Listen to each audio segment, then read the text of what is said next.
prove that. But it's not saying anything. I'm like, I'm fighting to wake people up that let's not repeat history. And to think that there isn't, that's part of the program. You look at in the 80s when there was a struggle with the dairies, they had the buyout program, and a lot of dairies went on the buyout program.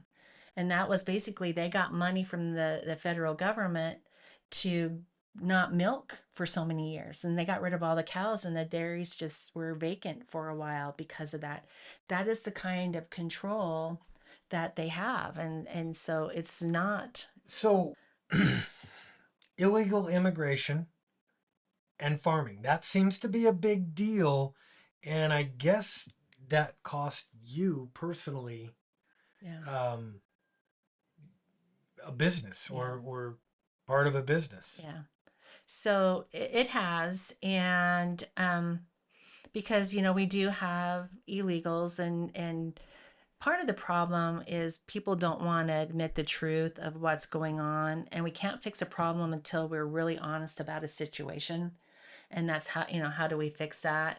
And again, with a lot of the agriculture, and so you're farming, they have the H-2A program, and so they can bring them here legally and do all the paperwork and provide all the things that they're supposed to provide for them, and then they go home. Mm-hmm. But with the dairy industry, for some reason, they're not able to get onto a program like that. Even the sheep herders have a 3-year, basically H-2A program where they can even bring them here for 3 years to help them. But the dairy industry, I don't know why it was missed. Don't know the politics behind that in the past, but they don't have that program. And again, we went from small dairies to 60,000 cow dairies, large dairies. Idaho couldn't sustain that workforce. They outgrew what we had, because before it used to be kids in high school would get off of work and they would go milk a cow or go feed the cows or feed the calves. That was just jobs that we did because it was small enough.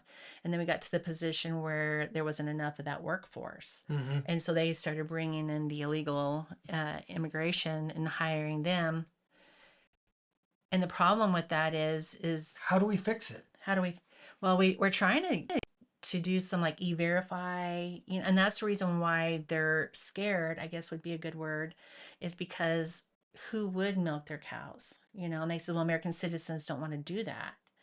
And I want to say that that's not 100% true, because a lot of them do come in the dairies to want to work, but with the culture and not speaking Spanish, and it's difficult to work with all of them that speak Spanish. Mm-hmm. And so it's difficult. So some of them do want to work, but unless they learn the language and their culture, then they can't really fit in there. And so that's another problem with that.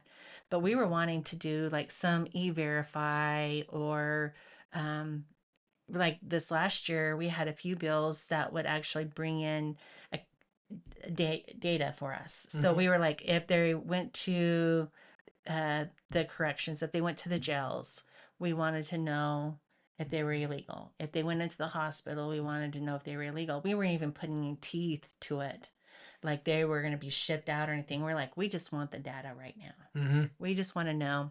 And so Boy, we couldn't even get that passed you know what through. California would do with a request like that. Yeah. Yeah, I know. And we just thought, so we can know it. And people don't realize that because uh, of the illegal immigration through our education, health and welfare, corrections, it costs Idaho about 405 million a year on illegal immigration. And it's putting a strain on it there. And we get a lot of pushback saying, well, if we do e-verify, and of course it's going to cost more money for them to hire them, go through the e-verify, it's going to cost them more money. So they'll talk about how, well, then the price of milk is going to go up to $20 a gallon. People don't realize they're already paying $20 a gallon when we're paying 405 million a year in illegal immigration.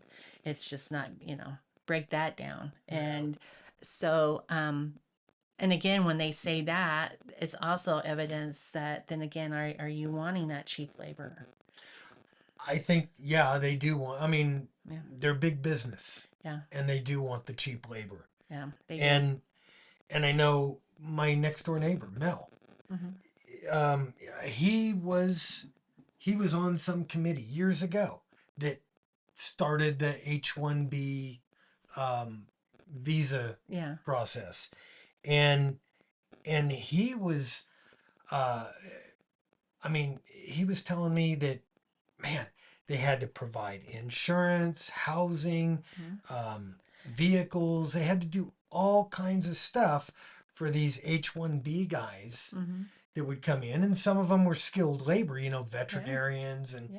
and stuff. But then they get then they get the illegal border crossers that come in, and they pay them, they pay them cash under the table. There's Mhm. no workman's comp, there's no vehicles, there's no insurance, there's no housing. There's no freedom. There's no way that they can air their grievances to go. So it's basically, and they hate the word, but prove me wrong again. It's basically like a slave labor. They have no rights when they come here because they're illegal. They can't air their grievances when they're done wrong. Yeah, Where do they go? What do they do? So not only is it cheap labor for all of them, but there's no freedom for them. They have no freedom like you and I, and when they want to go to these programs and have to do all of these different things to basically what they would do for a citizen, to me, that's just wrong because these are still people, and a lot of them are really wanting a better life. That's why they're coming. Do we yeah, have sex trafficking? Yes. Do we have crime? Yes. Do we have all these things? Absolutely. But there's a lot of them that are really good people and want a better life. yes. And they says, well, let's just give them amnesty. And I'm like, absolutely. He says, and then they're American citizens. And guess what? American citizens don't want to do the work. Do you think that they're going to stay here? And then you're going to have a workforce problem again. But see, now I disagree with that, because I don't think you should be rewarding people No, who come here under. It's deceitful from the I beginning. don't agree with that either.